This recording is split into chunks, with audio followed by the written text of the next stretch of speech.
Imaginez un instant que la personne la plus proche de vous, celle que vous aimez le plus, celle pour qui vous avez tout sacrifié, se retourne contre vous. Non pas avec une dispute, mais avec une trahison silencieuse, insidieuse, qui vous ronge de l'intérieur, jusqu'à ce que vous ne reconnaissiez plus votre propre vie. C'est l'histoire de la perte la plus intime, celle qui se déroule au sein d'une famille et qui force une âme brisée à retrouver sa voix, même au prix de tout le reste. Si ces mots résonnent en vous, ce n'est pas un hasard. Il y a une force qui nous pousse à regarder les vérités, même les plus douloureuses, quand notre âme est prête à les entendre. Ce canal est un refuge pour ceux qui cherchent à comprendre les profondeurs de l'expérience humaine, à renforcer leur résilience face aux tempêtes de la vie et à trouver une voie vers la dignité. En vous joignant à nous, vous choisissez d'explorer des récits qui éclairent les chemins complexes de l'existence et vous aident à voir au-delà des apparences. Le carillon de la boulangerie, la petite Mie, tintinabula doucement derrière moi alors que je tentais de cacher la bouteille de lait et la baguette sous mon bras tremblant. Mon cœur battait la chamade, non pas à cause de la petite côte à monter, mais de la honte qui me brûlait les joues. La caissière, une jeune fille aux cheveux teints en rose, m'avait regardé avec une de ces expressions que connaissent trop bien les personnes âgées, mélange de pitié condescendante et de gêne polie. Désolé, monsieur Dubois, la carte est refusée. Encore. Ces mots résonnaient dans ma tête. Ce n'était pas qu'elle était impolie. Oh non, elle était juste blasée. C'était la 3e fois ce mois-ci, la 5e en 2 mois. Mon compte bancaire, jadis un bastion de stabilité, était devenu un champ de ruines, vidé, desséché. Je suis Charles Dubois, 72 ans, et durant 40 de ces années, j'ai tenu les rênes d'une petite librairie à Saint-Malo, Le Monde en mots. Les livres étaient ma vie, ma passion, mon refuge. J'avais conseillé des centaines de clients, partagé des milliers d'histoires, et chaque soir, je rentrais chez moi avec le sentiment d'avoir accompli quelque chose d'important. Mais aujourd'hui, le seul accomplissement était de masquer mes propres misères. Mon salaire de retraité, modeste mais suffisant, disparaissait dans un abîme que je ne comprenais pas. Les factures s'accumulaient, non payées. L'électricité avait été coupée une fois le mois dernier, avant que je ne trouve quelques vieux billets que ma défunte femme, Élise, avait cachés pour des jours de pluie. Ces jours de pluie étaient apparemment devenus une tempête sans fin. Je marchais le long des rues pavées de Saint-Malo, l'air salin et l'odeur des crêpes se mélangeant, mais je ne ressentais rien de la joie habituelle. Mon estomac gargouillait, une sensation désormais familière que j'essayais d'ignorer. Rentrer à la maison, c'était affronter le silence pesant. Élise était partie il y a 10 ans, emportant avec elle la musique de ma vie, le rire, la chaleur. J'avais appris à vivre avec le silence, à le nommer paix. Mais aujourd'hui, il était une prison, une preuve de ma solitude grandissante. En ouvrant la porte de mon petit appartement de la rue du Boyer, près des remparts, une odeur de renfermé m'accueillit. Je me dirigeai vers la cuisine, ouvris le réfrigérateur avec une anxiété familière. Une seule pomme ridée, un bout de jambon entamé, un yaourt périmé et quelques feuilles de salade flétrie. C'était tout. Demain, c'était dimanche. Les magasins seraient fermés et mon prochain versement n'arriverait pas avant des jours. À 72 ans, après une vie de travail honorable, je me retrouvais sans le sou, incapable de m'acheter un repas décent. Une colère sourde monta en moi, une rage brûlante qui menaçait de consumer le peu de dignité qu'il me restait. Mais où diriger cette fureur? Qui était le coupable de ce vol silencieux? Je n'avais personne à blâmer, personne à qui crier. La solitude pesait plus que jamais. C'est à ce moment précis que mon téléphone sonna, une mélodie joyeuse qui tranchait avec l'atmosphère pesante de mon foyer. C'était Lucas. « Papa, nous passons dîner ce soir. » Il ne posait pas la question, il l'affirmait. Le ton était le même qu'il avait toujours eu, celui d'un fils unique gâté, habitué à ce que ses volontés soient exaucées. Je n'ai rien préparé, mon fils, répondis-je, ma voix plus faible que je ne l'aurais souhaité. Un court silence. Puis, ne t'inquiète pas, papa. Fais quelque chose de simple, nous ne sommes pas difficiles. De simples pâtes, peut-être, avec de l'eau, et rien. Je regardais le réfrigérateur vide et un frisson me parcourut. Lucas, 38 ans, et sa femme, Sophie, 35, travaillaient tous deux dans des emplois bien rémunérés à Rennes. Ils avaient une belle maison près du lac de Hédé, une voiture flambant neuve et semblaient nager dans l'opulence. Pourtant, ils venaient dîner chez moi au moins 2 fois par semaine, parfois 3, et n'apportaient jamais rien. Ni vin, ni dessert, ni même un bouquet de fleurs pour égayer ma table. Juste eux, leur sourire convenu et leur appétit. Je me dirigeais vers ma chambre, m'assis lourdement sur le bord de mon lit. Le regard d'Élise, depuis la photo sur ma table de chevet, était doux et interrogateur. « Je ne comprends plus rien, Élise, » murmurai-je, ma voix brisée par l'émotion. « Notre fils ?» Je secouais la tête, incapable de formuler mes pensées. Le soupçon, ce poison lent et insidieux, commençait à s'infiltrer dans mon esprit. Lucas, mon propre fils, le garçon que j'avais élevé avec tant d'amour, pourrait-il être impliqué dans cette mystérieuse disparition de mes fonds? Non, c'était impensable. Pourtant, la réalité de mon compte bancaire vide, de ma pharmacie qui refusait de me fournir mes médicaments pour la tension artérielle, de l'humiliation constante, se heurtait à la loyauté filiale. Je me levai brusquement, me refusant à la défaite. Je ne pouvais pas rester là à me lamenter. Je fouillais dans le tiroir d'une vieille commode et trouvais au fond une petite boîte en bois. À l'intérieur, roulée serrée, se trouvaient quelques billets de 50 €, mes économies pour les cas d'extrême urgence. C'en était une désormais, une urgence vitale. Je ressortis, l'air frais du soir me frappant le visage, et me dirigeai vers la petite épicerie d'à côté. Là, le vieux monsieur Jean, qui me connaissait depuis toujours, me regarda avec une expression d'inquiétude dans ses yeux fatigués. Je détestais ce regard, ce mélange de pitié et de curiosité. J'achetai des pâtes, une boîte de thon et quelques tomates. De retour à l'appartement, je mis l'eau à bouillir, les mains tremblantes. Le silence de la cuisine était rompu seulement par le cliquetis de la cuillère que je mélangeais. L'odeur de la sauce tomate au thon, si simple, si triste, envahissait l'air. C'était l'odeur de ma défaite, de mon échec à être l'homme que j'avais toujours été. Pourquoi n'avais-je rien dit à Lucas plus tôt? Pourquoi avais-je toujours cru que le silence était une preuve d'amour, un signe de sagesse, alors qu'il n'était que l'acceptation de ma propre dissolution? Élise aurait crié, elle aurait exigé des explications. Elle ne se serait jamais laissée faire. Mais Élise n'était plus là. Je mis la table.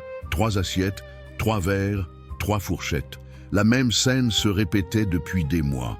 Ils arriveraient, mangeraient sans jamais complimenter, se plaindraient probablement de quelque chose et partiraient sans même une offre d'aide. Et je resterais là, à nettoyer seul, me demandant quand j'avais cessé d'être un père, un homme respecté, pour devenir un simple serviteur. La sonnette retentit, pile à 20 heures. Un timing parfait, comme toujours. J'ouvris la porte. Lucas entra sans même un bonjour. Il était déjà au téléphone, discutant affaires avec une véhémence qui lui était familière. Sophie le suivait, son smartphone scotché à l'oreille, un sourire éphémère à son arrivée. « Salut beau papa !» lâche-t-elle sans lever les yeux de l'écran. Leurs voix remplirent soudainement le silence de mon salon, un bruit auquel je n'étais plus habitué, mais qu'il me plaisait d'entendre malgré tout. Ils s'installèrent sur le canapé usé, leurs regards glissant sur les quelques meubles qui me restaient, sans un mot, comme si rien n'était hors de l'ordinaire. Je retournai à la cuisine, mon cœur martelant ma poitrine. La tension était palpable, entre le désir de les confronter et la peur de la réponse. Je servis les pâtes, conscient de l'odeur modeste qui se dégageait. Les assiettes à la main, je rejoignis le salon. « Merci papa !» fit Lucas en raccrochant son téléphone, et Sophie, les yeux enfin posés sur l'assiette, trempa sa fourchette. La grimace de Sophie fut éloquente. Ses sourcils se froncèrent légèrement, une moue apparut sur ses lèvres, et elle me regarda comme si je lui avais servi une portion de poison. « C'est quoi ça ?» demanda-t-elle, avec une pointe de dégoût à peine voilée dans sa voix. Mon estomac se serra. « Des pâtes au thon !» répondis-je, ma fierté écorchée, ma voix tremblante. Elle ne dit rien de plus, mais ce silence en disait tellement. Lucas, lui, prit une bouchée sans conviction, son regard fuyant le mien, puis plongea son attention sur son téléphone, naviguant sur les réseaux sociaux. Je m'assis en face d'eux, l'assiette chaude devant moi, et mangeais en silence. Ils se mirent à parler entre eux de leurs amis, de leurs vacances récentes à l'île de Ré, des promotions attendues au travail de Lucas. Tout sauf de moi, tout sauf de ma présence. J'étais là à ma propre table, invisible, transparent. La nourriture que j'avais préparée avec le peu de moyens qui me restaient avait un goût de cendre. Je me sentais rabaissé, utilisé. Puis, comme une flèche inattendue, Lucas me regarda et demanda « Papa, l'argent, ça va? Tu n'as pas de soucis ?» Je restais figé, la fourchette en l'air, le morceau de pâte à moitié mâché dans ma bouche. Le sang se glaça dans mes veines. Une vague de suspicion, une certitude gelée, me frappa de plein fouet. « Tout va bien, mon fils », mentis-je, ma voix plus ferme que je ne l'aurais cru. Je ne voulais pas le croire, je ne pouvais pas le croire, mais la graine du doute avait été plantée. Lucas, avec ses yeux, les mêmes yeux bleus que Mireille, me regarda fixement. Son expression était étrange, un mélange d'inquiétude feinte et d'une froideur calculatrice que je n'avais jamais remarquée auparavant. « Tu es sûr?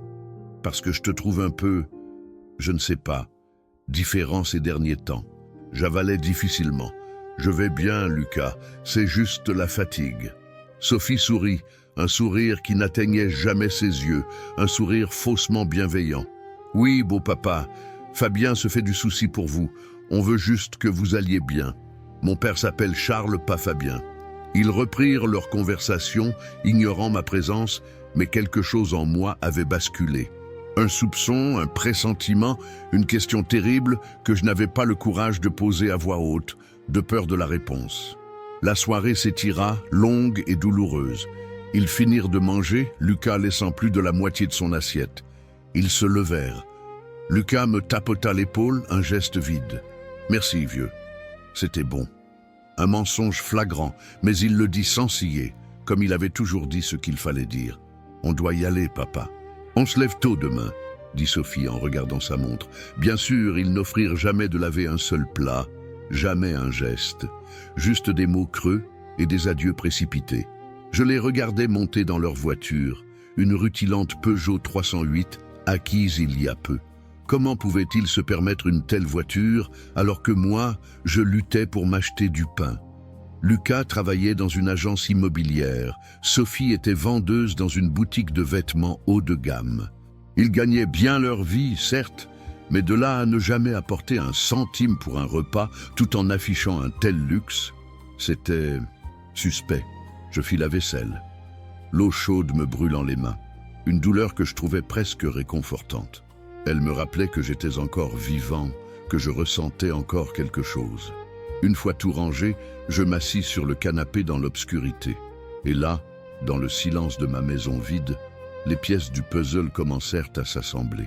Ces papiers que j'avais signés il y a 6 mois, l'empressement soudain de Lucas à m'aider avec mes affaires, son intérêt pour mes comptes, son insistance, et maintenant, cet argent qui disparaissait, ma carte refusée, sa question si innocente. « L'argent, ça va, papa ?» Comme s'il ignorait tout. Comme si ce n'était pas évident. Une angoisse terrible me saisit. Je me levai brusquement, me dirigeai vers ma chambre. Je connaissais l'endroit où je rangeais les documents importants, les derniers souvenirs de ma vie d'avant. Dans le tiroir de la commode, sous une pile de vieilles lettres d'Élise, je trouvais l'enveloppe que Lucas m'avait donnée quelques mois plus tôt. « C'est juste une formalité, papa, pour que je puisse t'aider si quelque chose t'arrive. » J'ouvris l'enveloppe, les mains crispées. L'écriture était petite, mais mes yeux, bien que fatigués, pouvaient encore lire. Autorisation d'accès au compte bancaire, titulaire secondaire, Lucas Dubois. Mon souffle se coupa. Une sécheresse intense envahit ma bouche. Je continuai à lire, mon cœur battant la chamade. Le titulaire secondaire aura un accès total au fonds et au mouvement. Je fermais les yeux, accablé. Maintenant, je comprenais. Maintenant, tout était clair. d'une clarté brutale et douloureuse. Mon fils avait mon argent, tout mon argent, et j'avais signé. J'avais donné ma permission. J'avais fait confiance comme un imbécile, comme un vieil homme vulnérable, et maintenant j'étais là, sans pouvoir m'acheter du pain pendant qu'il roulait à bord de sa nouvelle voiture. C'était une trahison silencieuse, insidieuse, lentement mise en œuvre.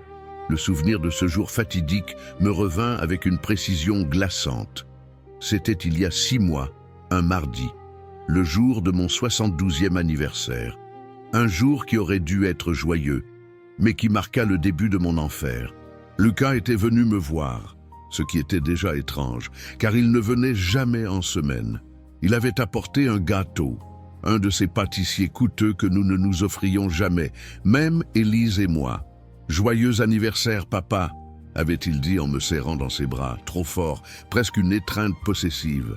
Sophie était avec lui, son sourire déjà teinté de cette douceur factice que je n'avais pas encore déchiffrée. « Oh, beau papa, 72 ans déjà, il est temps de se reposer, n'est-ce pas ?»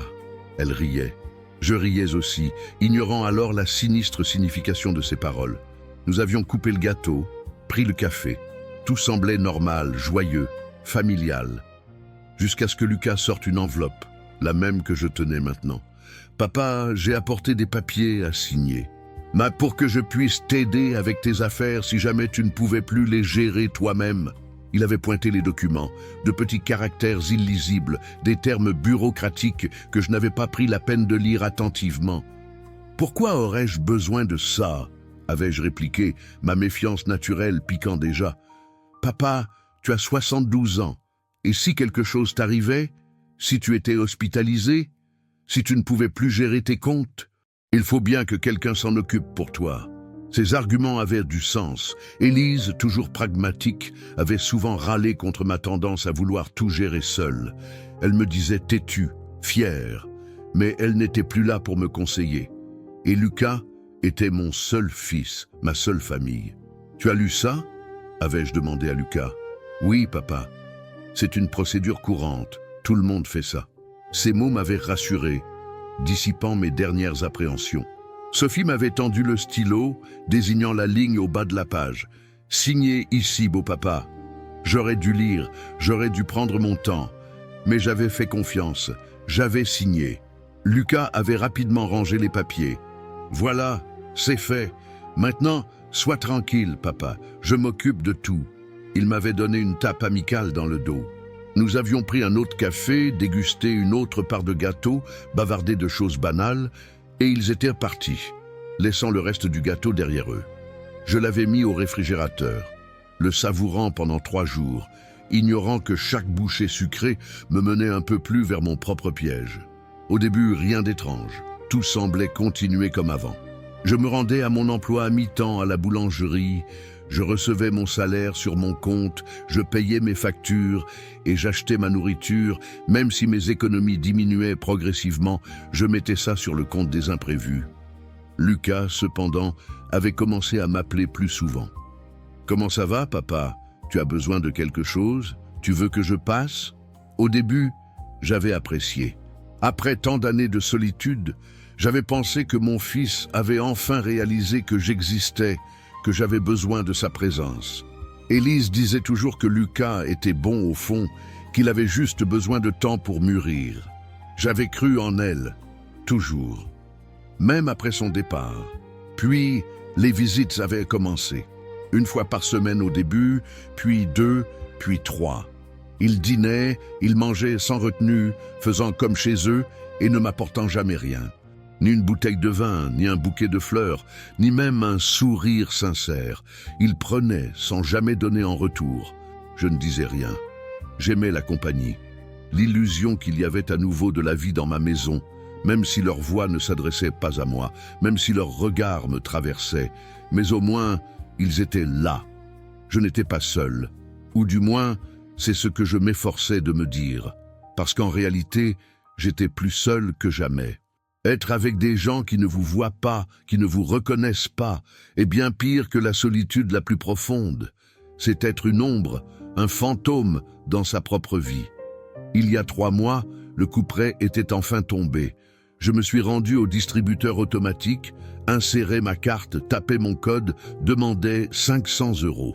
La machine émit un bourdonnement prolongé, puis le message. Solde insuffisant. Je restais là, hébété, à fixer l'écran. C'était impossible. J'avais reçu mon salaire une semaine plus tôt, j'en étais certain. Je réessayais, réduisant la somme à 300, puis à 100. Toujours le même résultat. Je retirais ma carte, la regardais comme si elle allait me livrer ses propres secrets, mais elle resta muette. Confus, le cœur lourd, je rentrais chez moi.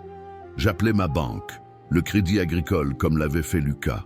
Une conseillère à la voix fatiguée me répondit. J'expliquai ma situation, mon incrédulité. Elle vérifia. « Monsieur Dubois, votre salaire est bien arrivé le 15 du mois, mais il n'y a plus d'argent. » « Comment ça, plus d'argent ?»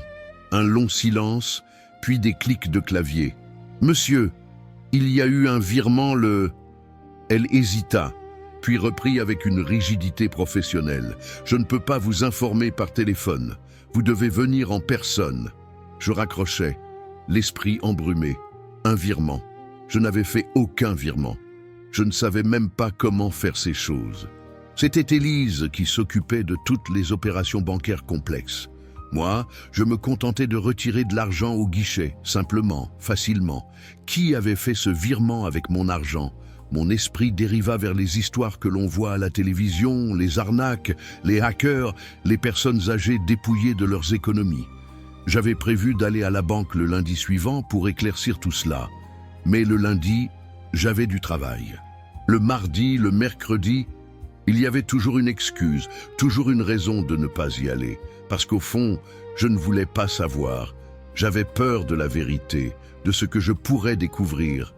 La semaine suivante, et celle d'après, et encore celle d'après, la même routine macabre se répéta.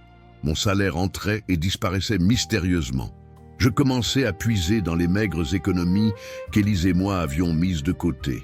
L'argent caché dans le vieux pot à café, sous le matelas, dans des livres. Ces fonds, destinés aux urgences de la vie, fondaient à vue d'œil. Pourtant, je ne pouvais toujours pas me résoudre à aller à la banque. La peur me paralysait, une peur profonde et viscérale. Parce que, quelque part au fond de moi, je savais la vérité. Je savais qui faisait ces virements, qui me volait en toute impunité. Un soir, Lucas vint dîner seul, sans Sophie. C'était étrange, car ils étaient comme les deux faces d'une même pièce, jamais l'un sans l'autre. Nous mangeâmes en silence, moi avec la gorge nouée, lui visiblement nerveux, piquant sa nourriture du bout de la fourchette. J'avais préparé une escalope panée avec de la purée, les dernières escalopes que j'avais pu m'offrir. Il mangeait vite, les yeux fuyants. Je l'observais, cet homme de 38 ans. Parfois, je voyais encore en lui l'enfant qu'il avait été.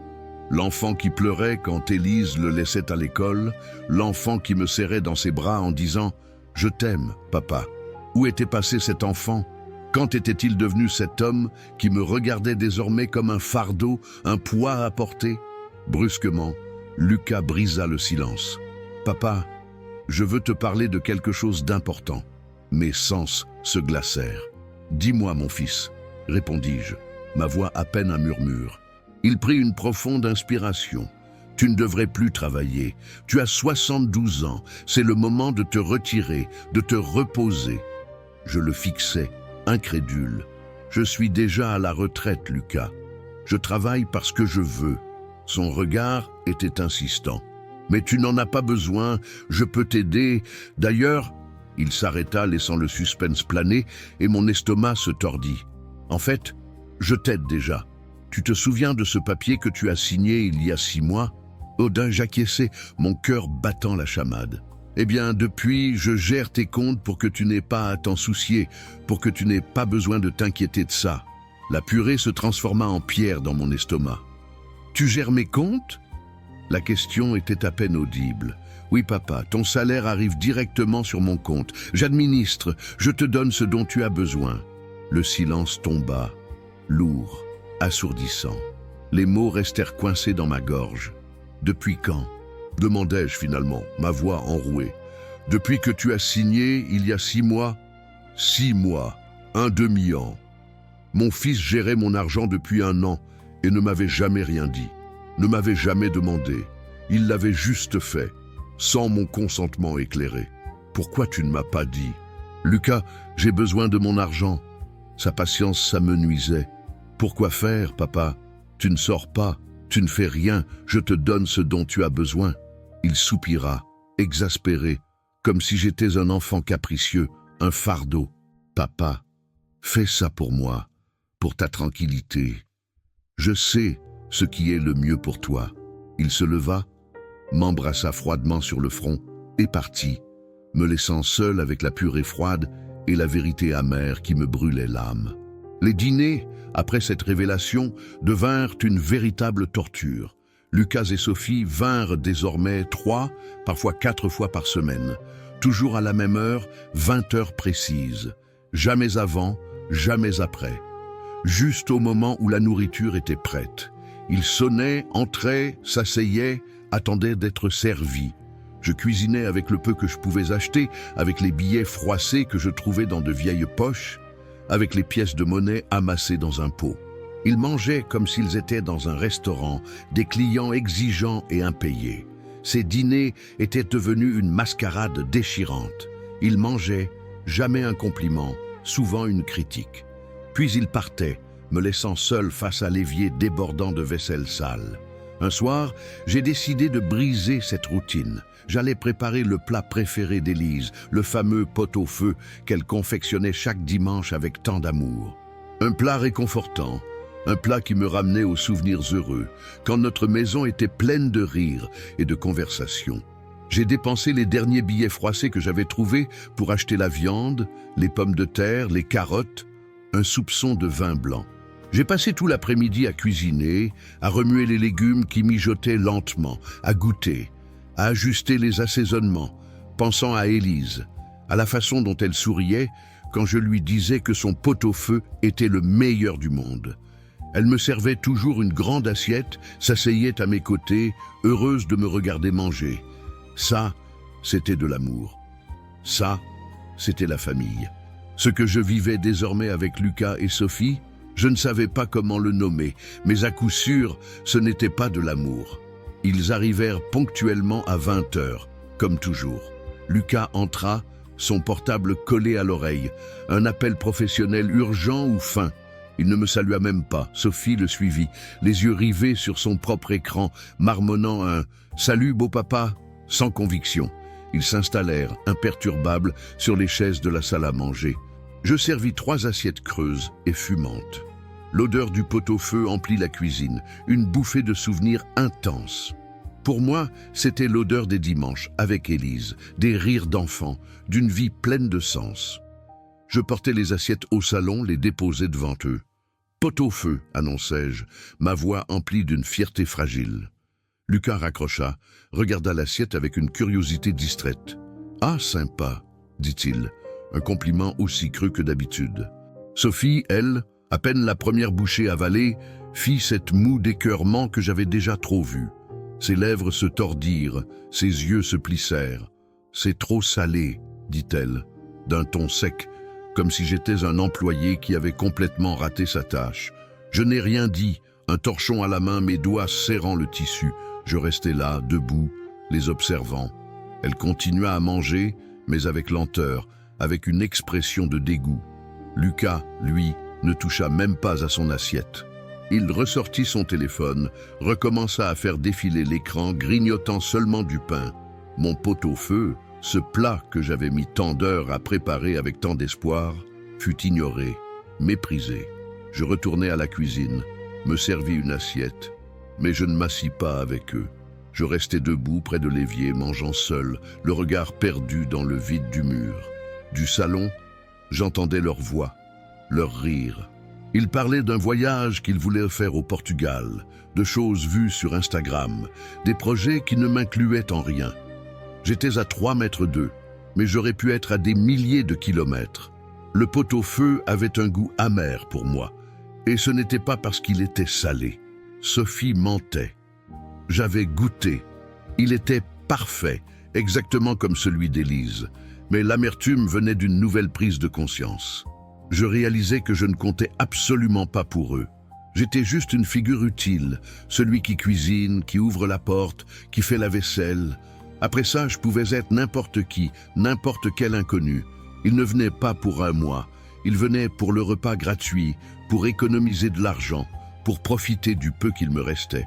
J'avalais la dernière bouchée, ma gorge serrée, mais aucune larme ne coula.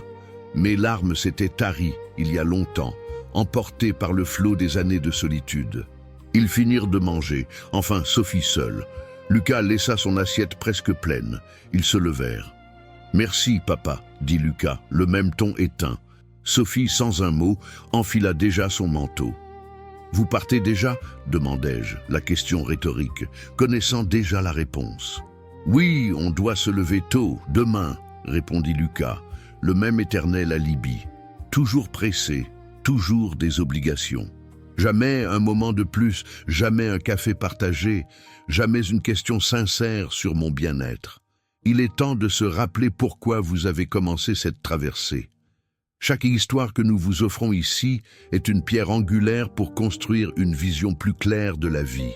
Si vous sentez que ce contenu vous nourrit, qu'il éveille en vous des réflexions profondes, alors n'hésitez pas à le faire savoir. Le chemin vers la compréhension est une voie que l'on construit ensemble. Ils partirent.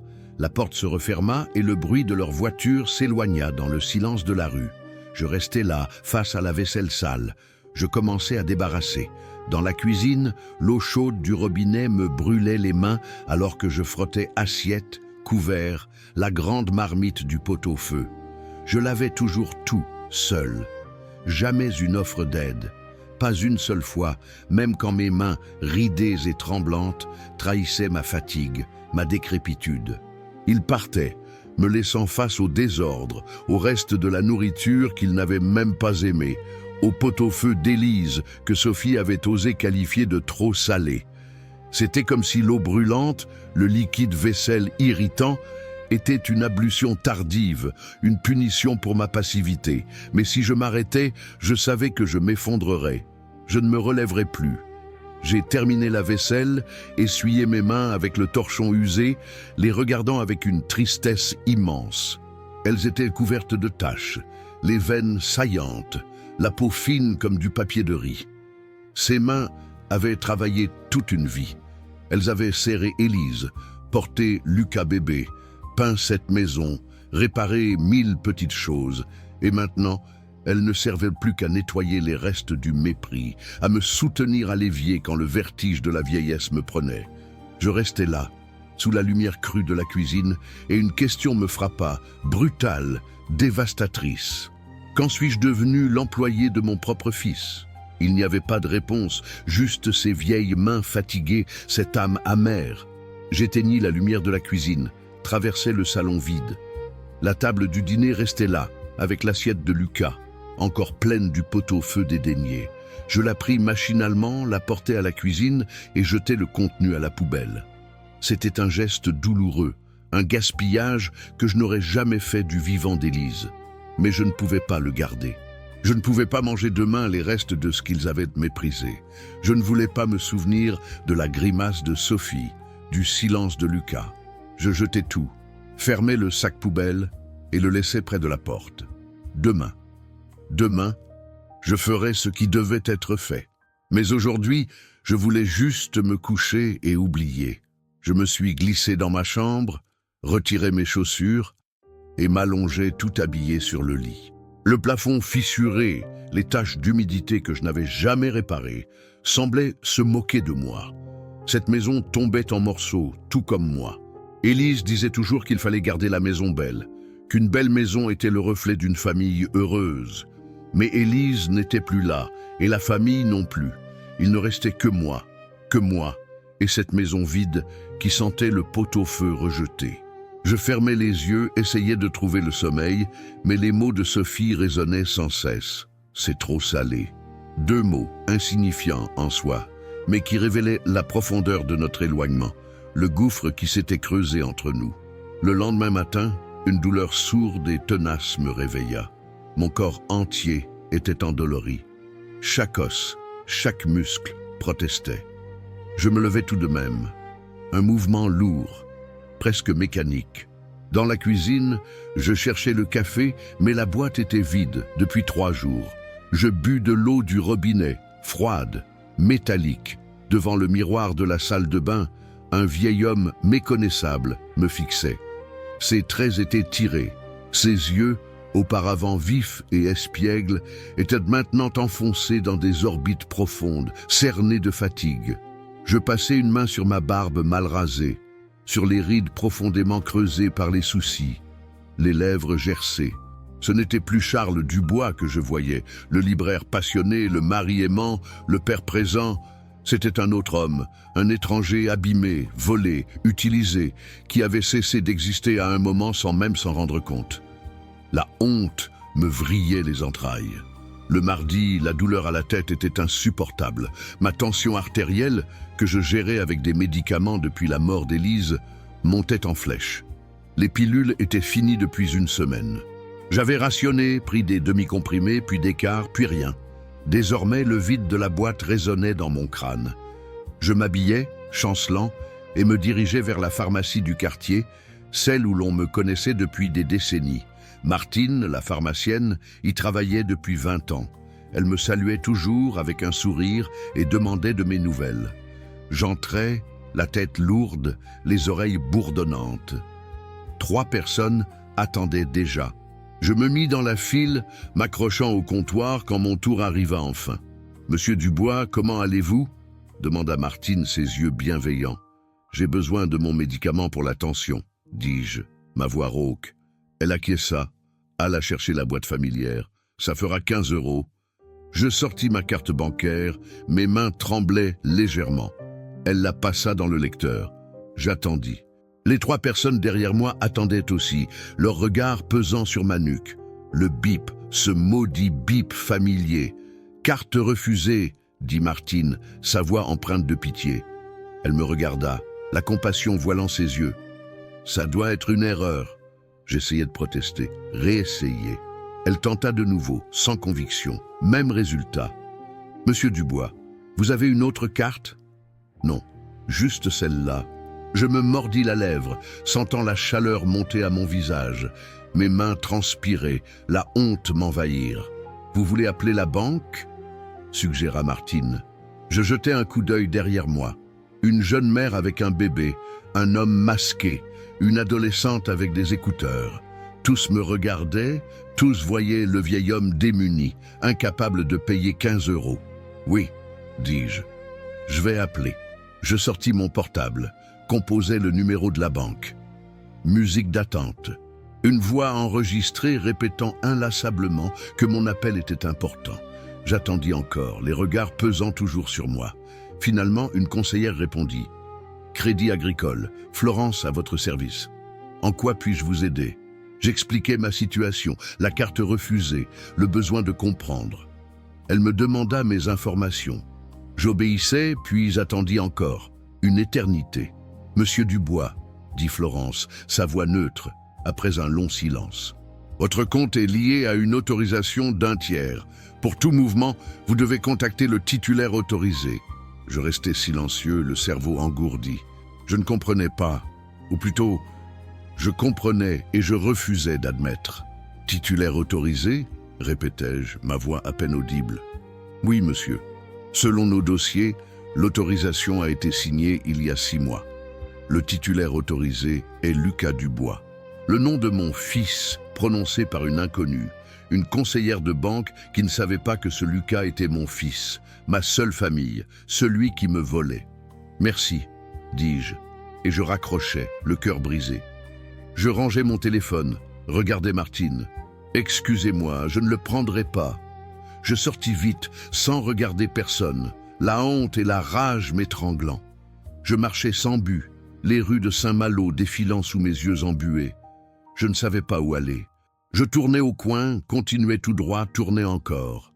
La douleur dans ma tête augmentait, une pulsation intense dans mes tempes. Ma vue se troublait, mais je continuais, jusqu'à arriver à une place familière. La place où Élise et moi venions chaque dimanche, où nous nous asseyions sur ce banc de bois pour prendre un café au bistrot d'en face, le Tournesol. Je m'assis là, sur le même banc. Un garçon courait après un ballon, un couple s'embrassait sous un arbre, une vieille dame nourrissait les pigeons. La vie continuait pour eux. Pour moi, elle s'était arrêtée. Je restais là, on ne sait combien de temps. Une demi-heure, 1 heure. Le soleil changea de position, mon ombre s'allongea. Le garçon, le couple, la dame, tous partirent.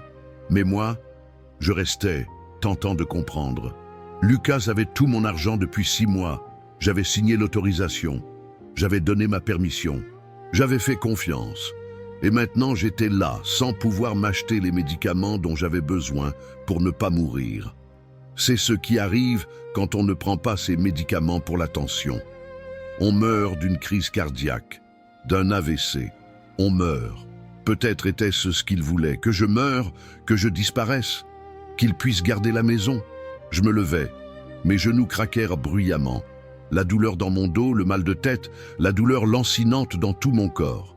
Je me traînais jusqu'à la maison. Chaque pas une ascension, chaque quartier un effort surhumain. Enfin, j'arrivais. J'ouvris la porte, entrai et m'affalai sur le canapé. Je restais là, les yeux fixés sur le mur, sur la photo de Lucas à 5 ans, assis sur mes genoux, nous deux souriants. Je me levais, allais vers la photo, l'enlevais du mur. Je regardais cet enfant qui était mon fils. Où était-il passé? Qu'avais-je fait de mal? Quand était-il devenu l'homme qui me tuait à petit feu? Si vous écoutez mon histoire, s'il vous plaît, écrivez dans les commentaires d'où vous regardez. Parfois, savoir que quelqu'un dans le monde m'écoute me donne la force de continuer. Car c'est dur, très dur, de vivre ça et de devoir s'en souvenir. Mais j'ai besoin que vous sachiez ce qui m'est arrivé. J'ai besoin que vous compreniez que ces choses arrivent, que les enfants peuvent parfois devenir des étrangers, des ennemis, et l'on reste seul, sans comprendre comment on en est arrivé là, sans comprendre pourquoi la personne que l'on a le plus aimée est celle qui fait le plus mal aujourd'hui. Cette nuit-là, je ne dînais pas. Je n'avais pas faim, ou plutôt j'avais faim, mais je n'avais rien à cuisiner. Je me couchais tôt, 19 heures. Il y avait encore de la lumière dehors, mais j'étais déjà fatigué de tout, épuisé par la vie. Je me couchais tout habillé, même avec mes chaussures. Je fermais les yeux, et là, dans le noir, je pris une décision. Pas une grande décision, pas encore, mais une petite, essentielle. J'allais aller à la banque, j'allais exiger des explications. J'allais voir de mes propres yeux ce que Lucas avait fait de mon argent. Parce que soupçonner, c'est une chose. Savoir, c'en est une autre. Et j'avais besoin de savoir le jeudi suivant à midi, je demandais la permission de quitter le travail. Je dois aller à la banque, dis-je à Paul, mon patron à la boulangerie. Il acquiesça, compatissant. Je sortis, pris le bus jusqu'à la place Duguesclin, devant la succursale du Crédit Agricole. Une longue file m'attendait. J'attendis 1 heure. Enfin, mon tour arriva. J'ai besoin de parler à quelqu'un, dis-je à la femme au guichet, à propos de mon compte. Elle me fit remplir un formulaire, puis me demanda d'attendre. Une autre demi-heure s'écoula. Finalement, un homme en costume, l'air grave, apparut. Son badge indiquait « Directeur ». « Monsieur Dubois, s'il vous plaît ». Je le suivis jusqu'à son bureau. Nous nous assîmes. Il alluma son ordinateur. « En quoi puis-je vous aider ?»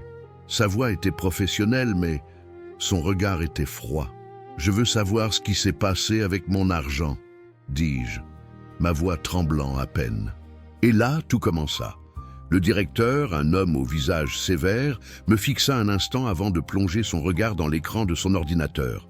Le silence dans son bureau était pesant, rompu seulement par le cliquetis de ses doigts sur le clavier. Il finit par lever les yeux, son expression inchangée. « Monsieur Dubois, d'après nos relevés, il y a en effet une série de virements importants qui ont été effectués de votre compte vers un autre compte. » Mon cœur se serra. « Quel virement? Et vers quel compte ?» demandai-je, ma voix étranglée.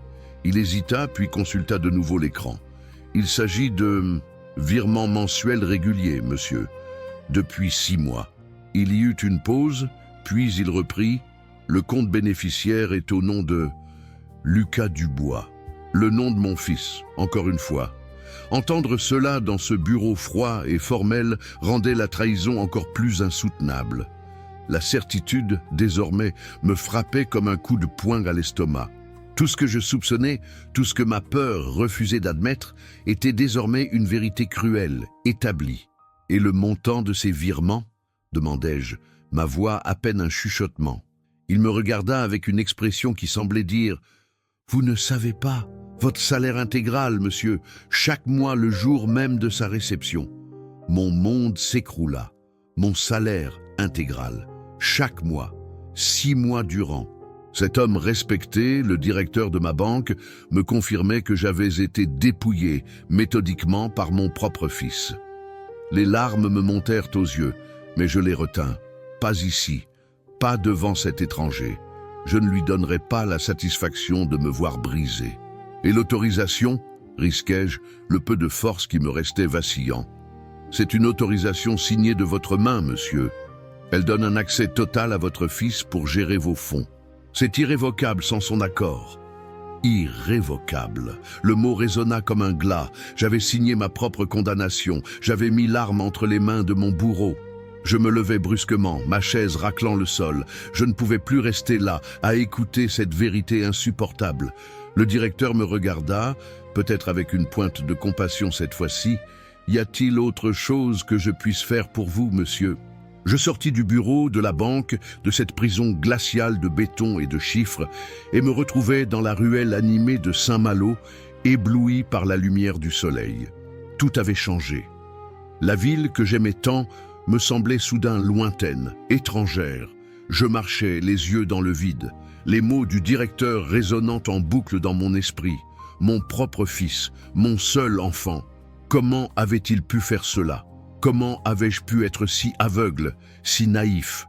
Élise aurait compris. Elle aurait vu clair dans son jeu depuis le début. Mais Élise n'était plus là, et sa sagesse avec elle. J'avais besoin de parler, de crier, de trouver un exutoire à cette douleur lancinante. Mais à qui? Mon cercle social s'était réduit à peau de chagrin avec l'âge et la retraite. Je n'avais plus personne à qui me confier, personne pour partager ce fardeau. La solitude, encore elle, me mordait plus fort que jamais. Je me décidai. Il était temps de confronter Lucas. Pas pour l'humilier, pas pour me venger, mais pour comprendre, pour lui faire prendre conscience de l'ampleur de son acte, pour essayer de retrouver ne serait-ce qu'une parcelle de mon fils, cet enfant que j'avais tant aimé. J'attendis le soir, l'heure habituelle de son appel. Il ne vint pas, ni le lendemain, ni le surlendemain. La colère monta, remplaçant la tristesse. Il m'ignorait, il m'évitait, il savait que je savais. C'était l'ultime humiliation. La frustration me poussait à bout. Il était temps que cette mascarade cesse. Je finis par l'appeler. La sonnerie résonna longuement, puis Lucas répondit, sa voix un peu trop enjouée. « Papa, ça va ?» Cette fausse insouciance me révulsait. « Lucas, il faut que l'on parle. » Mon ton était sec, sans appel. Un silence. « Oh, avec Sophie. Ce soir, on avait prévu. » Il cherchait des excuses, je le savais. « Non, Lucas, juste toi. Et maintenant ?» L'horloge murale, un cadeau d'Élise, tic-taquait inlassablement. Bientôt, il serait là. Bientôt, la vérité serait sur la table. Bientôt, je saurais s'il restait quelque chose de l'amour filial que j'avais cru éternel. 1h10 plus tard, la sonnette retentit. Lucas. Toujours en retard, même pour les confrontations inévitables. Je me levai, allai ouvrir la porte. Il était là, son visage fermé, ses yeux fuyants. Il ne m'embrassa pas. « Papa !» dit-il simplement, sa voix basse. Il entra. Le silence de la maison semblait l'oppresser. Il s'assit sur le canapé, loin de moi. Je m'assis en face. « Lucas, je suis allé à la banque. » Ses muscles se crispèrent. Son regard évita le mien. « Ah, oui, papa. Pourquoi? Tu as eu un problème ?» La fausse innocence. C'en était trop. « Ne me prends pas pour un idiot, Lucas. Je sais que tu as vidé mon compte. Je sais que tu prends mon salaire depuis 6 mois. » Son visage devint cendre. Le masque tomba. Il y eut un silence. Un silence lourd de honte, de colère, de déception. Ses épaules s'affaissèrent. « Papa, je peux expliquer. » Sa voix était un murmure. « Explique alors. » Ma voix était dure, intransigeante. « C'est pour ton bien. Tu as 72 ans, tu oublies les choses. C'est pour ça qu'il vaut mieux que je gère ton argent, pour que tu ne tombes pas dans des arnaques, pour que tu ne perdes pas tout. » Le prétexte de l'inquiétude, de la protection. Le même discours que j'avais entendu il y a 6 mois. Il est nécessaire de se rappeler qu'au cœur de chaque épreuve réside une opportunité de croissance. Ces histoires, parfois déchirantes, sont des miroirs de nos propres défis. Si vous êtes touché par la profondeur de ces récits, sachez que vous n'êtes pas seul. Continuez d'explorer avec nous ces parcours de vie qui, par leur intensité, nous aident à mieux comprendre et à renforcer notre propre esprit. Il continua, avec un aplomb qui me révoltait. « Sophie et moi, on s'inquiète pour toi, papa. Tu es seul, tu deviens vulnérable. Si je te laisse t'occuper de tes affaires, tu vas finir par tout donner à n'importe quel escroc qui t'appelle. Je fais ça pour ton bien. » Ces mots, l'écho de ces mensonges passés, me brûlaient. « Mon bien !» répétai-je, ma voix tremblante de rage contenue. « Mon bien, c'est de ne pas pouvoir m'acheter du pain, d'être humilié à la caisse d'un supermarché, de ne pas avoir mes médicaments pour la tension. C'est ça mon bien, Lucas. » Il leva les yeux, la colère montant en lui, supplantant la honte. « Tu exagères, papa. Je t'ai donné de l'argent le mois dernier. Je t'ai donné 500 €. Tu as déjà tout dépensé ?» 500 € sur un salaire de 2800 €. Il me jetait des miettes de ma propre fortune et osait me reprocher de tout dépenser. Ma dignité s'effritait à chaque mot. « C'est mon salaire, Lucas !» criai-je, ma voix se brisant. « Tu prends tout et tu me donnes 500. Comment veux-tu que je vive avec ça ?» Sa voix était montée, ses poings serrés. Il était en colère contre moi, parce que j'osais le questionner, parce que j'avais le courage de lui tenir tête. « Je ne suis pas sénile, Lucas !» criai-je, mon corps tremblant de fureur. « Je ne suis pas fou, je sais ce que je fais et je veux mon argent. » Il me regarda fixement, ses yeux durs et froids, des yeux d'étranger. Puis, il dit quelque chose qui glaça mon sang. « Tu ne l'auras pas, papa, parce que j'ai le pouvoir légal. Tu me l'as donné, tu as signé. Maintenant, cet argent est à moi, légalement à moi. » Légalement à moi. Ces mots me frappèrent comme un violent coup de batte, laissant un vide sidéral. Il avait raison. J'avais signé, j'avais donné ce pouvoir. Et maintenant, je ne pouvais plus rien faire. Rien. Le silence qui suivit était insoutenable. Je regardais Lucas, cet homme qui était mon fils, et ne vis plus qu'un étranger, un prédateur. Il se leva, sa chaise raclant le parquet, et Sophie, qui était restée silencieuse jusque-là, fit de même. « Bon, beau papa, on y va », dit-elle, un sourire forcé sur les lèvres. « Merci pour le dîner. » Comme si rien ne s'était passé, comme si la vie se déroulait normalement, avec des repas gratuits et des sourires de façade. Lucas me tapota l'épaule, un geste vide. « Sois tranquille, papa. Tu es entre de bonnes mains. Je m'occupe de toi. Ne t'inquiète de rien. » Et ils partirent, tous les deux, vers la porte, leurs pas s'éloignant, leurs voix s'éteignant. J'entendis leur voiture démarrer, puis s'éloigner dans la rue. Et je restais là, assis à table, environné par les assiettes sales, dans un silence plus lourd, plus écrasant que tout ce que j'avais connu. J'avais essayé de parler, j'avais essayé de me défendre, j'avais essayé de récupérer ce qui était à moi. Et j'avais perdu, j'avais tout perdu, encore une fois. Je restais assis dans l'obscurité, sans allumer la lumière, sans faire la vaisselle. Je ne fis rien. J'étais là, à regarder le néant, sentant quelque chose en moi mourir. L'espoir. C'était l'espoir qui venait de rendre son dernier souffle. L'espoir que les choses pourraient s'arranger, que mon fils reviendrait à la raison, qu'il se souviendrait de mon amour, que je comptais pour lui. Tout cela était mort cette nuit, mort à cette table, entre les assiettes sales et les mensonges, les manipulations et les excuses éculées. Et maintenant, il ne restait qu'un vide énorme que je ne savais pas comment remplir. Je touchai ma poitrine. Mon cœur battait lentement, lourdement, comme s'il abandonnait lui aussi, comme s'il n'avait plus envie de pomper du sang pour un corps qui ne servait qu'à être utilisé, puis jeté. Je respirais profondément. L'air avait un goût amer. Je me levais, mes jambes tremblaient, à peine capable de me soutenir. J'allais dans ma chambre, me couchais, tout habillé. Je fermais les yeux, mais le sommeil ne vint pas. Sa voix résonnait sans cesse dans ma tête. Cet argent est à moi, légalement à moi. Et Sophie, pourquoi avez-vous besoin de tant d'argent? Comme si je ne méritais pas une vie digne, comme si j'étais déjà mort, comme s'il n'attendait que ma disparition pour tout s'approprier. Peut-être avait-il raison. Peut-être que je devrais disparaître. Peut-être que ce serait plus facile, plus simple, moins douloureux. Mais quelque chose en moi, quelque chose de très petit, quelque chose qui n'était pas encore complètement mort, cria « Non, non, ce ne serait pas si facile. Je ne leur donnerai pas cette satisfaction. S'ils voulaient ma maison, s'ils voulaient ma vie, ils allaient devoir se battre pour l'obtenir. Parce que j'étais encore là. Et les morts ne se battent pas. Mais les vivants, si. Je ne dormis pas cette nuit-là, pas une minute. Je restais éveillé, regardant le plafond, écoutant les bruits de la maison, le bois qui craque, le tuyau qui goutte, le vent qui siffle à travers les fissures. Cette maison avait 50 ans. Élise et moi l'avions construite.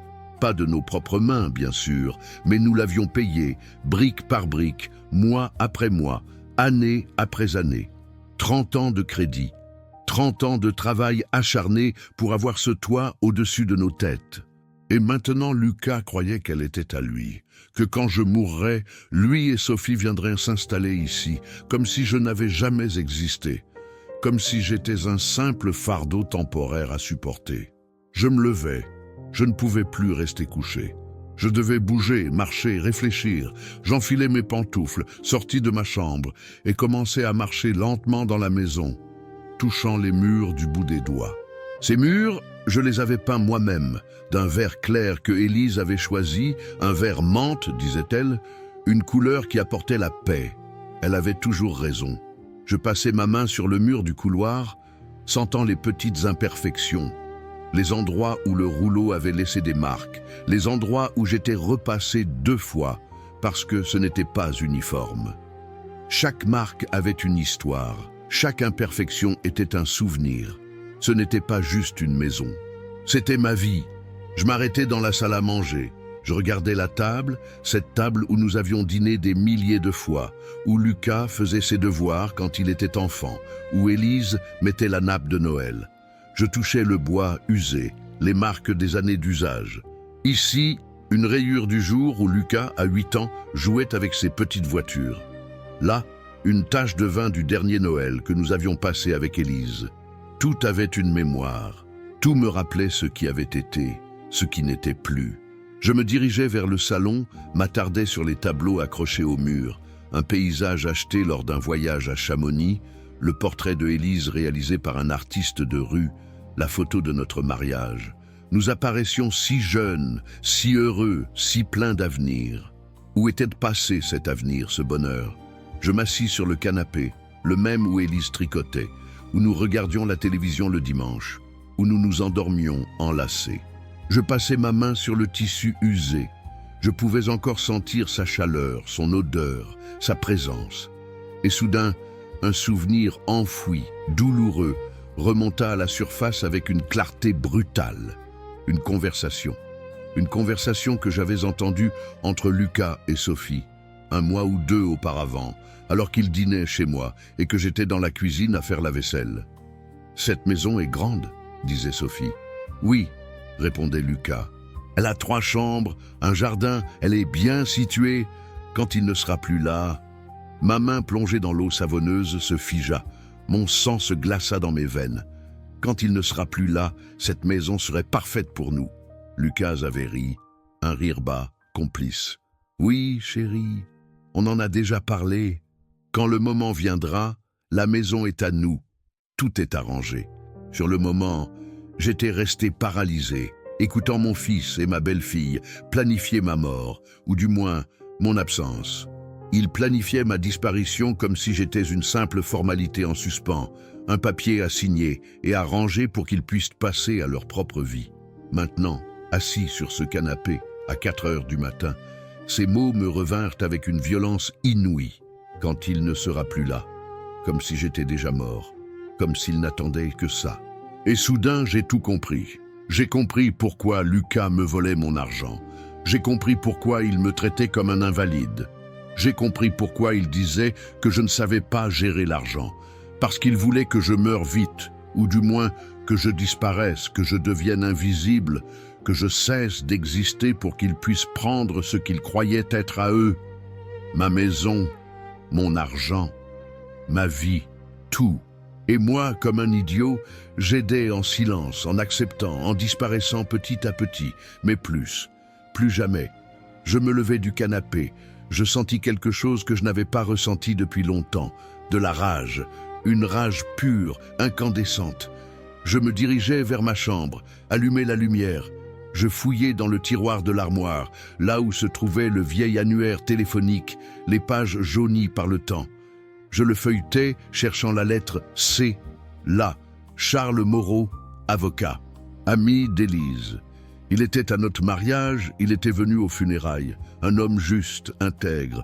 Je regardais l'horloge, 4h30 du matin. Je ne pouvais pas appeler maintenant. Il faudrait attendre, mais ça n'avait pas d'importance. J'avais déjà pris ma décision. Je savais déjà ce que j'allais faire. Je m'assis sur le lit, l'annuaire entre mes mains, et pour la première fois depuis des mois, je souris. Ce n'était pas un sourire de bonheur, mais de détermination, de vengeance. Non, de justice, parce que ce n'était pas de la vengeance. C'était récupérer ce qui était à moi. C'était réaffirmer mon droit sur ma vie, sur ma mort, sur mon héritage. Finalement, la justice rendue l'emporterait. À 9 heures du matin, j'appelai Charles Moreau. Il répondit à la 3e sonnerie, sa voix ferme et professionnelle, comme je m'en souvenais. « Charles Moreau, bonjour. »« Charles, c'est Charles Dubois. » Un instant de silence à l'autre bout du fil, puis « Charles, mon cher ami, comment vas-tu?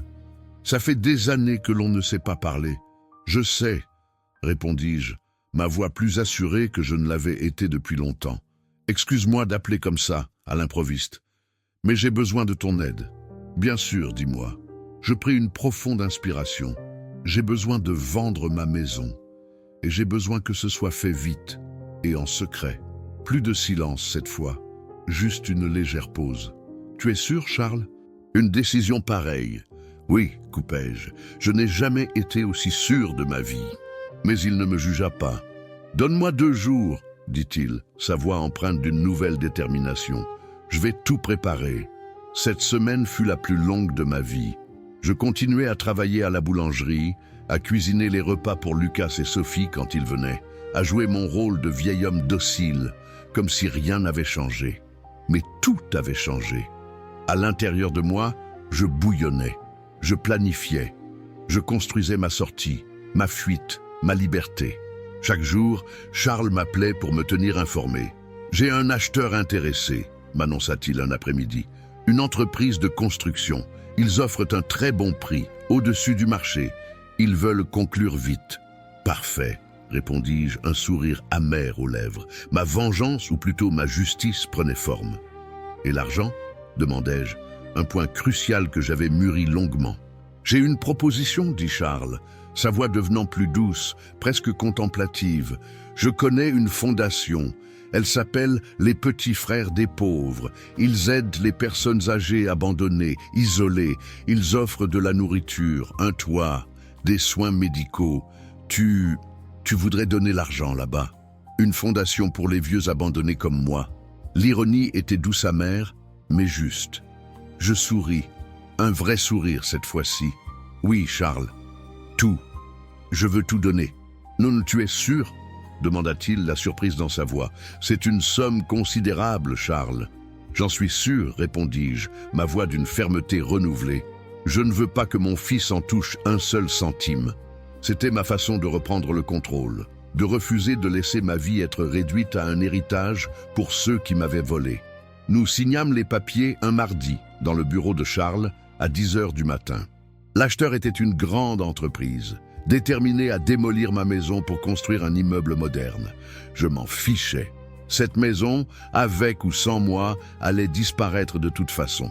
Au moins, maintenant, c'était moi qui décidais de son sort. Je signais page après page, ma main tremblant légèrement. Non pas de peur, mais d'émotion, d'un sentiment de pouvoir retrouvé, de contrôle. Pour la première fois depuis des années, c'était moi qui décidais. J'avais les rênes de ma vie. Et maintenant ? Demandai-je à Charles, une fois la dernière signature apposée. Maintenant, vous avez 30 jours pour libérer les lieux. Vous avez où aller ? Je vais louer quelque chose de petit, répondis-je. Un appartement simple. L'argent de la vente va directement à la fondation. Il ne passe pas par mon compte. Parfait, dit Charles, son regard posé sur moi, une lueur de, j'oserais dire, d'admiration dans ses yeux. Charles, tu fais ça pour les bonnes raisons ? Oui, répondis-je, pour les seules raisons qui comptent, la dignité. Je savais que la fin était proche, que mon calvaire allait prendre fin, et cela m'emplissait d'une paix que je n'avais pas ressentie depuis des années. J'avais toujours craint le moment où je perdrais ma maison, mais cette perte venait avec un regain de liberté que je n'aurais jamais imaginé. Je commençais à donner mes affaires aux voisins. À la dame d'en face, Madame Leroy, je donnais les plantes d'Élise, celles qu'elle avait aimées et soignées pendant tant d'années. Aux jeunes de l'épicerie, les outils de mon petit atelier. Au patron du bistrot, mes livres préférés, ceux qui m'avaient accompagné toute ma vie. Je donnais tout, sauf une chose que je gardais précieusement pour la fin, pour le grand final de ce drame amer.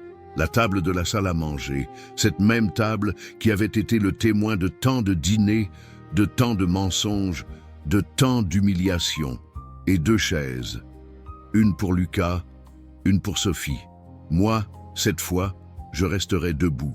Parce que cette fois, je n'allais pas servir. Cette fois, j'allais parler, et ils allaient m'écouter. Pour la première et la dernière fois, ils allaient entendre ma voix. Je posai 2 enveloppes sur la table, une grande enveloppe marron contenant l'acte de vente de la maison, et une autre plus petite, blanche, avec une lettre que j'avais écrite et réécrite 20 fois, jusqu'à ce que chaque mot exprime exactement ce que je ressentais, ce que j'avais gardé en moi pendant des années. Je regardais l'horloge, 19h30. Ils avaient dit qu'ils arriveraient à 20h. Pour la première fois depuis des années, ils furent ponctuels. Je suppose que quand ils croient qu'ils vont recevoir quelque chose, la ponctualité n'est plus un problème. J'entendis leur voiture se garer, les portes se fermer, leurs pas s'approcher de ma porte. Mon cœur battait vite, non pas de peur, mais d'anticipation, de la même émotion qu'un acteur ressent avant d'entrer en scène. Parce que ce soir, c'était du théâtre, le théâtre de ma vie. Et j'étais le metteur en scène, le scénariste et le protagoniste. Pour la première fois depuis des années, j'avais le contrôle du scénario. La sonnette retentit. Je pris une profonde inspiration, m'avançai lentement vers la porte, savourant chaque pas, chaque seconde de ce moment tant attendu. J'ouvris. Lucas et Sophie se tenaient là, impeccablement vêtus. Lucas en chemise repassée, comme s'il se rendait à une réunion importante. Sophie dans une nouvelle robe, l'air curieux. Il ne s'habillait jamais ainsi pour venir chez moi. « Salut papa », dit Lucas, m'embrassant froidement sur la joue. Sophie fit de même. « Salut beau papa ». Tous deux souriaient. Ces faux sourires que je connaissais maintenant si bien, des masques de courtoisie qui cachaient toute la bassesse de leur intention. « Entrez », dis-je en m'écartant. Ils entrèrent, et là, ce fut le choc. Ce que j'attendais depuis toute la semaine se produisit. Ils restèrent figés à l'entrée, leurs regards balayant la maison vide, les murs nus, l'écho de leurs propres pas résonnant dans le vide. « Quoi ?» commença Lucas, mais sa phrase resta en suspens, sa voix s'éteignant. Il s'avança vers le salon. Je le suivis, Sophie à mes talons. Lucas regardait de tous les côtés, l'incrédulité peinte sur son visage. Le canapé n'était plus là. La télévision non plus. Les tableaux avaient disparu. Rien. Où est tout ? Demanda-t-il, sa voix devenant aiguë, nerveuse, effrayée. Je ne répondis pas. Je me contentais de montrer du menton la salle à manger. Il se précipita presque en courant. Sophie suivait, répétant Qu'est-ce qui s'est passé? Qu'est-ce qui s'est passé? Encore et encore, sa voix montant en une spirale d'hystérie. Ils arrivèrent dans la salle à manger, virent la table, les 2 chaises, les 2 enveloppes que j'avais laissées là, et rien d'autre. Lucas se retourna brusquement, son regard se posant sur moi. Et dans ses yeux, je vis enfin quelque chose que je n'avais jamais vu auparavant. La panique. « Papa, où est tout ?» Sa voix tremblait. « Qu'est-ce que tu as fait ?» Je souris. Pour la première fois depuis des mois, je souris réellement. Un sourire de victoire, de libération. « Asseyez-vous, dis-je, ma voix calme et ferme. On doit parler. » Hurla-t-elle, son cri résonnant sur les murs vides. « Où est tout? Où sont les choses ?» Elle me regarda comme si j'étais le pire criminel du monde. Et peut-être que dans son esprit avide, je l'étais. Lucas posa une main sur son épaule, tentant de la calmer.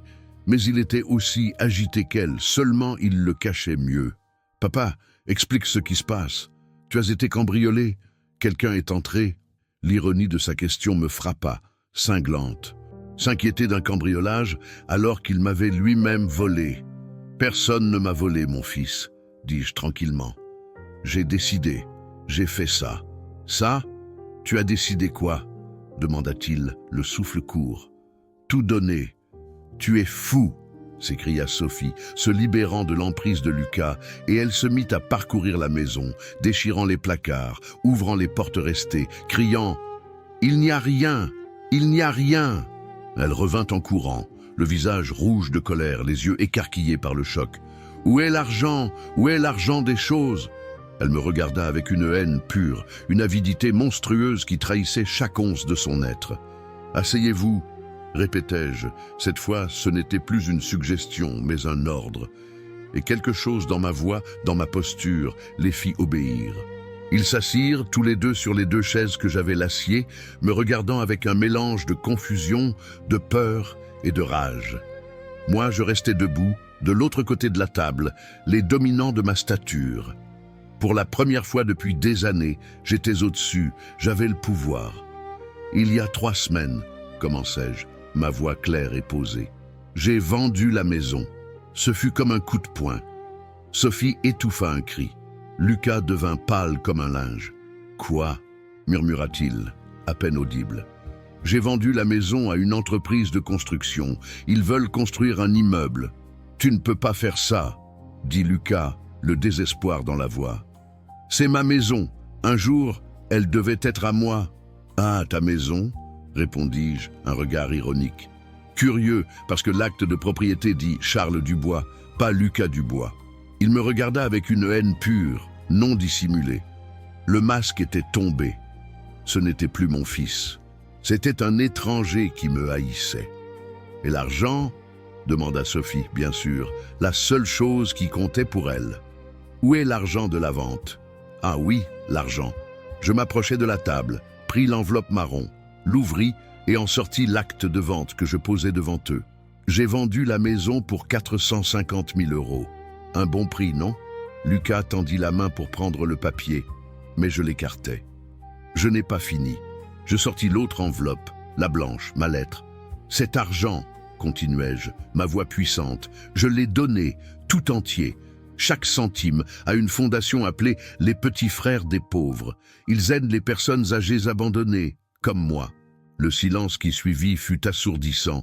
Je pouvais entendre ma propre respiration, les battements de mon cœur et l'alluée de rage. « Tu nous as ruinés, » dit-il entre ses dents. « On avait des plans, on allait... » « Quoi ?» l'interrompis-je brutalement. « Habiter ici quand je serai mort? Je sais, je vous ai entendu. Quand il ne sera plus là, vous disiez, comme si je n'existais pas, comme si j'étais déjà mort. » Sophie pleurait, des larmes de rage, mais pas pour moi. Elle pleurait pour l'argent, pour la maison, pour les plans qui s'étaient écroulés. « Tu es un vieux égoïste, » dit-elle avec venin. « Un vieux fou et égoïste. Peut-être, répondis-je, un sourire amer, mais un vieux libre. Et vous, vous allez devoir travailler pour ce que vous voulez, comme j'ai fait, comme tout le monde fait. » Je me retournai, marchai vers la porte, l'ouvris. « Maintenant, partez. Cette maison n'est plus à moi, et vous n'êtes plus les bienvenus. Je ne te pardonnerai pas pour ça. » dit-il d'une voix basse et pleine de haine. « Je n'attends pas que tu me pardonnes, répondis-je, mais moi non plus, je ne te pardonne pas. Alors, nous sommes quittes. » Ils sortirent. Je les vis monter dans leur voiture, la voiture s'éloigner, disparaître au coin de la rue. Je fermai la porte, m'appuyai contre elle, et là, seul dans cette maison vide qui n'était plus la mienne, je pleurais. Mais cette fois, je ne pleurais pas de tristesse. Je pleurais de soulagement, je pleurais de libération, je pleurais parce que finalement, après tant de temps, j'avais récupéré ma voix. Et cette voix avait crié fort, clair, pour que tout s'entende, surtout moi. Ces moments cruciaux dans une histoire, tout comme dans la vie, définissent la trajectoire. Ne manquez jamais une opportunité de comprendre les révélations qui transforment les destins. En continuant de suivre les fils de nos récits, vous vous équipez d'une sagesse qui transcende le simple divertissement et vous accompagne dans votre propre parcours. Restez attentifs aux prochaines étapes. Ce que je raconte s'est passé il y a 4 mois. Maintenant, j'habite dans un petit appartement d'une pièce, simple, mais qui est tout à fait à moi. Il y a un lit, une table, 2 chaises de cuisine, une petite kitchenette et une salle de bain fonctionnelle. Rien de plus. Et c'est parfait. Je paye le loyer avec ce qu'il reste de mon salaire parce que oui, je travaille encore, mais seulement à mi-temps. À la boulangerie, la petite mie. L'après-midi, je me promène. Je vais sur la place du Guesclin. Je m'assois sur les bancs. J'observe les gens passer et pour la première fois depuis des années, je ne me sens plus invisible. Je me sens vivant, vraiment vivant. Pas survivant, mais vivant. Mangeant, dormant, respirant, sans peur, sans culpabilité, sans ce poids constant sur la poitrine qui m'étouffait. Je me réveille et je n'ai plus peur de regarder mon compte en banque, car il est le reflet de ce que je gagne, de ce que je dépense, et non plus de ce qui me manque. Je vais au supermarché et j'achète ce que je veux. Pas grand-chose, bien sûr. Je ne suis pas riche, mais j'achète sans honte, sans que l'on me refuse ma carte. Et ça, cette simplicité digne, vaut plus que n'importe quelle grande maison. Chaque dimanche, je vais au cimetière pour rendre visite à Élise. J'apporte des fleurs, des œillets blancs, ses préférés.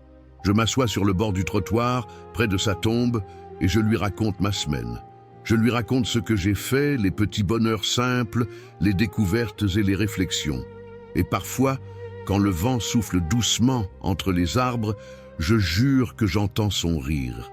Ce n'est pas un rire triste, c'est un rire plein de fierté, de bonheur, comme si elle disait « Enfin Charles, enfin tu t'es réveillé !» Je lui raconte tout. Je lui raconte comment Lucas a essayé de me faire un procès, comment il a engagé un avocat, comment l'avocat a fini par lui dire qu'il n'avait aucune chance, qu'un homme peut faire ce qu'il veut de son argent, qu'il peut donner, faire don, brûler s'il veut, c'est à lui. Et ce qui était à moi, pas à Lucas, à moi. L'avocat de Lucas lui a expliqué qu'il n'existe pas de loi qui oblige un père à laisser un héritage à son fils, encore moins à un fils qui l'a volé. Le procès n'a pas avancé et j'ai continué ma vie. Sophie m'a appelé 2 semaines après cette nuit-là. Elle pleurait au téléphone. Elle a dit qu'ils étaient désespérés, qu'ils avaient des dettes, qu'ils avaient besoin d'aide, que je devrais, s'il vous plaît, reconsidérer, leur donner au moins une partie, qu'ils étaient sa famille. Sa famille. Ce mot sonnait vide, venant d'elle, sans signification. Je n'ai pas répondu, j'ai juste écouté. Je l'ai laissé parler, pleurer, supplier. Et quand elle a finalement cessé, j'ai dit 3 mots. 3 mots qui résumaient tout mon cheminement. Je n'ai plus besoin. Et j'ai raccroché. J'ai bloqué son numéro. J'ai bloqué celui de Lucas aussi. Non pas par haine. La haine est un sentiment qui exige trop d'énergie. Je n'ai plus cette énergie-là. Simplement, je n'ai plus besoin d'eux. Ils ont cessé d'exister pour moi le jour où j'avais cessé d'exister pour eux. C'était juste. C'était équilibré.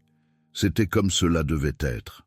Les anciens voisins de ma maison, ceux que je croise parfois quand je passe dans le quartier, me regardent bizarrement. Certains me saluent, d'autres traversent la rue pour m'éviter. J'ai entendu dire qu'ils me traitent de fou, qu'ils disent que j'ai perdu la tête, que j'ai donné une fortune gratuitement. que j'ai ruiné mon propre fils. Peut-être qu'ils ont raison, peut-être que je suis fou. Mais si c'est ça la folie, alors je ne veux pas être saint d'esprit, parce que cette folie m'a donné la paix. Cette folie m'a donné la liberté. Cette folie m'a rendu ma dignité.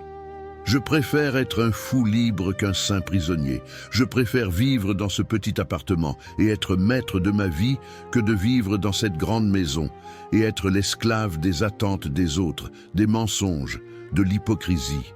Oui, peut-être que je suis fou, mais c'est la meilleure folie que j'ai jamais vécue.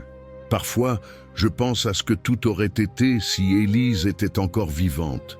Si elle avait vu ce qu'était devenu Lucas, si elle avait vu comment il me traitait, je crois que cela lui aurait brisé le cœur, parce qu'elle l'aimait. Elle l'aimait tellement, plus que moi peut-être, ou d'une façon différente, avec cet amour aveugle que les mères ont. L'amour qui ne voit pas de défaut, qui justifie tout, qui croit que le fils est bon quoi qu'il arrive. Peut-être est-ce mieux qu'elle ne soit pas là, peut-être est-ce mieux qu'elle soit partie avant de voir cela, avant de voir ce que ce garçon qu'elle a élevé est devenu ce garçon qu'elle adorait, parce que cela l'aurait tuée. Et je ne veux pas me souvenir d'elle comme ça. Je veux me souvenir d'elle souriante, heureuse, croyant que sa famille était parfaite. Même si elle ne l'était pas, même si elle ne l'a jamais été. J'ai appris quelque chose ces derniers mois.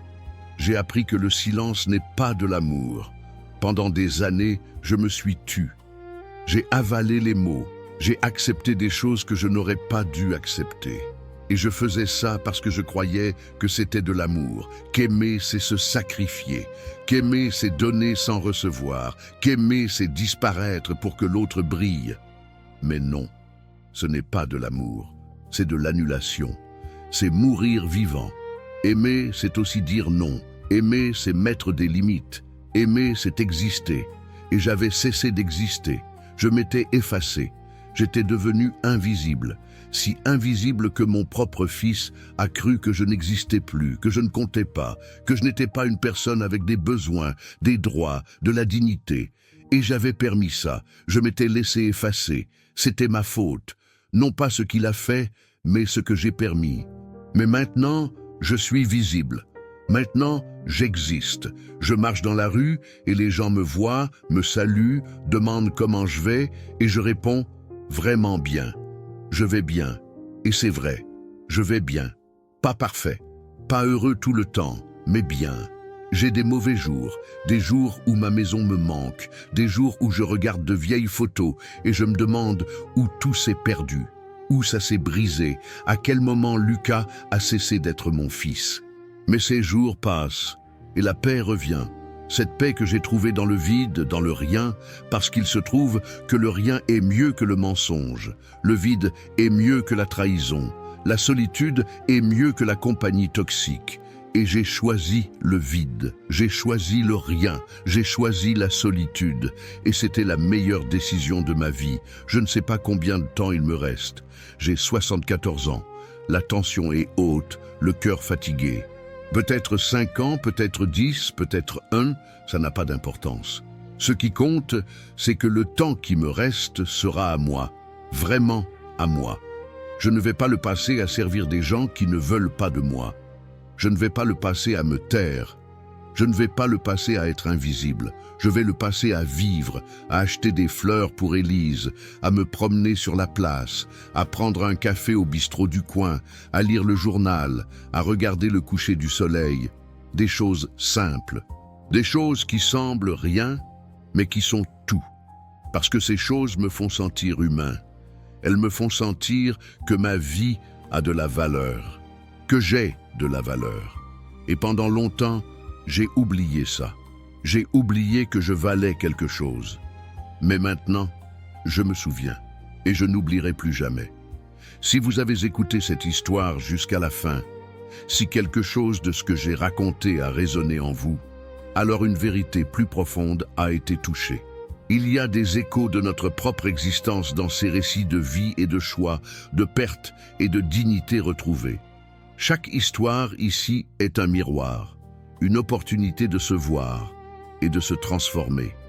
pour continuer à faire partie de cette exploration de la condition humaine et pour que d'autres puissent entendre des voix qui ont longtemps été silenciées, un simple geste suffit.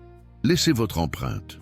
Un j'aime sur cette vidéo et une inscription à notre chaîne, c'est soutenir la liberté de raconter, la valeur de l'expérience vécue. Partagez cette histoire avec ceux qui en ont besoin. Et souvenez-vous toujours, votre silence n'est pas de l'amour, mais l'effacement. Vous méritez d'exister, de crier votre vérité, de vivre votre vie avec force et dignité jusqu'au dernier souffle.